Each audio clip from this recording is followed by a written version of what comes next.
कभी सोचा है क्यों कुछ लोग पहली बार मिलने पर भी इतने अपने से लगते हैं, या क्यों एक छोटे बच्चे को ऐसी बातें याद रहती हैं जो उसने अपनी जिंदगी में कभी अनुभव ही नहीं की? क्या ये सब बस एक कल्पना है या इसके पीछे कोई गहरा रहस्य छिपा है?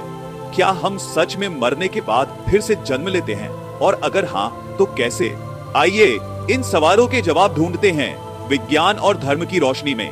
पुनर्जन्म यानी जीवन का पुनः आगमन, ये विचार सिर्फ भारत तक सीमित नहीं है, बल्कि दुनिया भर में अलग अलग संस्कृतियों और धर्मों में इसकी बातें होती हैं।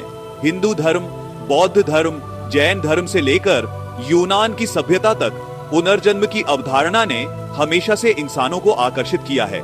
लेकिन सवाल ये है कि क्या इसका कोई वैज्ञानिक आधार भी है? हिंदू धर्म के अनुसार आत्मा अमर है, शरीर नश्वर है, लेकिन आत्मा कभी नहीं मरती। भगवद गीता में भगवान श्री कृष्ण कहते हैं, वासांसी जीर्णानि यथा विहाय नवानि गृह्णाति नरो पराणि। अर्थात जैसे एक व्यक्ति पुराने कपड़े त्याग कर नए कपड़े पहनता है, वैसे ही आत्मा एक शरीर को छोड़कर दूसरे शरीर में प्रवेश करती है। बौद्ध धर्म में भी पुनर्जन्म का सिद्धांत है, हालांकि वहाँ इसे पुनर्भव कहा जाता है। यहाँ कर्म और तृष्णा के आधार पर यह तय होता है कि अगला जन्म कैसा होगा।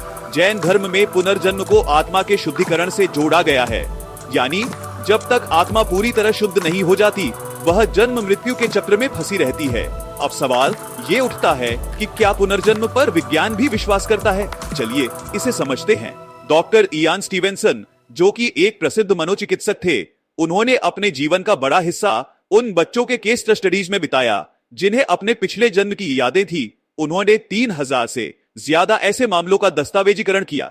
उदाहरण के लिए, एक बच्चा बार बार कहता था कि वह एक पायलट था जो द्वितीय विश्व युद्ध में मारा गया। जांच करने पर यह बात सच निकली कि उस समय एक पायलट की मौत हुई थी और बच्चा उसके जीवन के छोटे छोटे विवरण बता सकता था। डॉक्टर सैम पार्निया ने पुनर्जन्म और मृत्यु के बाद का जीवन पर शोध करते हुए पाया कि कई लोग जो क्लिनिकल डेथ से वापस आए, उन्हें अपने पिछले जीवन के अनुभव याद थे। क्या यह केवल मस्तिष्क की उपज है या वाकई आत्मा का सफर? दुनिया में पुनर्जन्म की कई कहानियां सामने आई हैं जो इस रहस्य को और गहरा बना देती है। भारत में शांति देवी का मामला सबसे चर्चित है।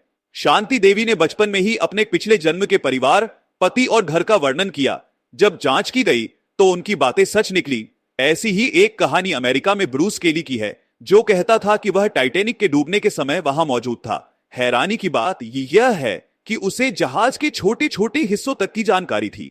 ऐसी कहानियां हमारे अंदर यह सवाल छोड़ जाती हैं कि क्या हम वाकई पहले भी जी चुके हैं? पुनर्जन्म का सीधा संबंध हमारे कर्मों से है।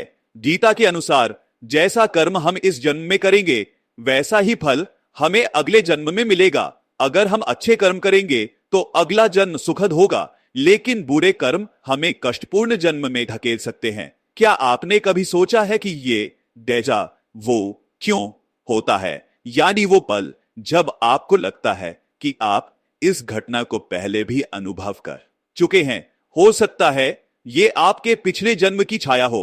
विज्ञान और धर्म दोनों अलग अलग तरीके से पुनर्जन्म को देखते हैं। विज्ञान इसे एक मनोवैज्ञानिक प्रक्रिया मानता है, जबकि धर्म इसे आत्मा की यात्रा का हिस्सा मानता है। तो क्या इसका मतलब है कि विज्ञान और धर्म आपस में सहमत नहीं है? जरूरी नहीं। हो सकता है कि धर्म ने जो बातें हजारों साल पहले कही थी, विज्ञान अब धीरे धीरे उसे समझने की कोशिश कर रहा हो। तो दोस्तों, क्या आपको लगता है कि पुनर्जन्म सच है? अगर हां, तो क्या आपने कभी ऐसा कुछ अनुभव किया है जिसे आप अपने पिछले जन्म से जोड़ सकें? या फिर क्या ये सब सिर्फ हमारी कल्पना है? हमें कमेंट में बताइए, क्योंकि इस रहस्य को सुलझाना सिर्फ हमारा काम नहीं, बल्कि आपका भी योगदान जरूरी है। जीवन और मृत्यु के इस चक्र में हर आत्मा अपने उत्तर की तलाश में है। शायद इस वीडियो ने आपको इस यात्रा में थोड़ा और आगे बढ़ाया हो।